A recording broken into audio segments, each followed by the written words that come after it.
Shalom, saudara-saudara terkasih, memasuki kota tua Yerusalem lewat gerbang singa setelah dari kolam Bethesda dan gereja tempat kelahiran Santa Perawan Maria atau rumah Santo Yoakim dan Santa Ana di video yang terbaru, video ke-36 dan 37. Sekarang berjalan menuju ke makam Yesus atau Golgota atau Holy Sepulchre.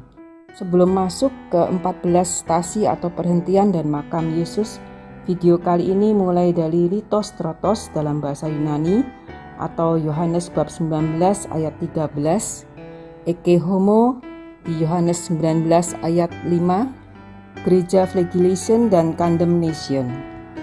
Nanti di next video kita akan mengulas tempat-tempat menarik dari stasi 1 sampai 14 seperti Gereja Koptik, House of the Poor Man, Katolik Armenia, Gereja Ethiopia. Karena Yerusalem ada 6 golongan Kristen berbagi di tempat gereja makam Yesus, seperti Ortodoks Yunani, Ortodoks Armenia, Katolik, Ortodoks Syria, Ortodoks Koptik Alexandria Mesir, Ortodoks Ethiopia Tewahedo. Semuanya menarik untuk disimakkan. Mari ikuti terus napak tilas di tempat Yesus pernah hidup.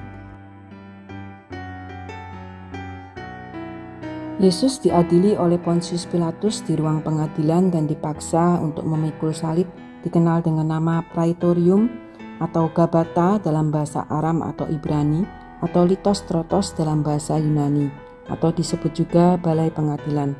Lihat Yohanes 19 ayat 13. Di sini Pilatus mencuci tangannya. Di sini istri Pilatus memberanikan diri menyampaikan bisikan suara hatinya karena bermimpi tentang Yesus. Katanya, jangan engkau mencampuri perkara orang benar itu, sebab karena dia, aku sangat menderita dalam mimpi tadi malam. Disinilah Yesus diganti secara mudah dan murah dengan Barabas. Mereka bermufakat jahat dan menyalibkan Yesus, suatu kesedihan awal, Via Dolorosa, di jalan salib Yesus memikul dosa-dosa umatnya. Yesus sudah dipukuli Kamis malam di pengadilan Kayafas imam besar. Jumat pagi dia digiring ke pengadilan wali negeri Pilatus. Keputusan sadis menyalibkan Yesus yang benar oleh para pemimpin agama karena Yesus pernah mengkritik mereka, menjadikan bait Allah sebagai sarang penyamun, tempat berjualan. Lihat kisah Yesus menyucikan bait Allah. Di sini Yesus dikenakan jubah ungu, lambang kemuliaan. Ia pun dikenakan mahkota duri sebagai konsekuensi kerajaannya. Ia dicambuk, dihina-hinakan, direndahkan, dieliminasi, ditolak. Di sini dunia menyambut pembebasan Barabas, membela si jahat. Yesus mewakili sekian banyak orang yang mengalami ketidakadilan, saksian palsu, tanpa hak dan kemampuan bersuara.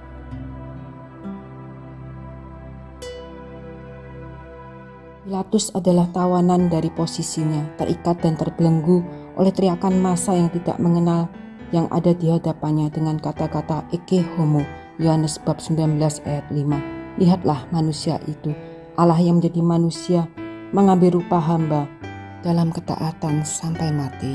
Litostrotos adalah tempat saksi dusta terjadi, hati nurani tak didengar, kompromi pada yang jahat terjadi, kekerasan.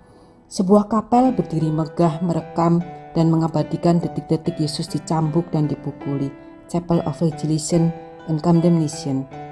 Sebuah kapel yang menampakkan tangan Yesus terulur memeluk salib dan memanggul salib ke Golgota. Gereja Flagellation dan Condemnation adalah milik biara Fransiskan. Dua gereja di satu situs ini menandai stasi atau perhentian kedua Via Dolorosa. Secara tradisional dianggap sebagai tempat Yesus memikul salibnya. Gereja Flagellation menggambarkan Pontius Pilatus mencuci tangannya, hukuman mati, tentara Romawi mencambuk Yesus, Yohanes bab 19 ayat 1-3, dan menggambarkan kemenangan Barabas di Yohanes 18 ayat 38-40. Barabas dalam bahasa Ibrani disebut Bar, artinya anak, dan Abba, artinya bapa, yang berarti anak dari ayah. Gereja Condemnation bersebelahan dengan gereja Flagellation. Terus di sekitar gereja ini pada zaman Romawi adalah tempat kedudukan Pontius Pilatus yang terletak di Benteng Antonia dan tempat pengadilan. Yohanes 18 ayat 28a, maka mereka membawa Yesus dari Kayafas ke gedung pengadilan. Tempat aula pengadilan dijelaskan dalam ayat berikut. Ketika Pilatus mendengar perkataan itu, ia menyuruh membawa Yesus keluar dan ia duduk di kursi pengadilan di tempat bernama Litostrotos dalam bahasa Ibrani, Gabata. Gabata dalam bahasa Ibrani atau Aram artinya tempat duduk yang ditinggikan. Gav atau Gab yang berarti kembali atau bangkit. Terima kasih sudah melihat Litostrotos, Gereja Flagellation dan Condemnation. Sebelum memasuki stasi pertama sampai 14 Via Dolorosa, sengsara yang ditanggungnya adalah dosa kita. Kematiannya di kayu salib adalah untuk hidup kita. Terus ikuti video berikutnya untuk melihat tempat-tempat Via Dolorosa di kota tua Yerusalem sambil merenungkan kasih-Nya. Jangan lupa subscribe, like, and share. God bless you.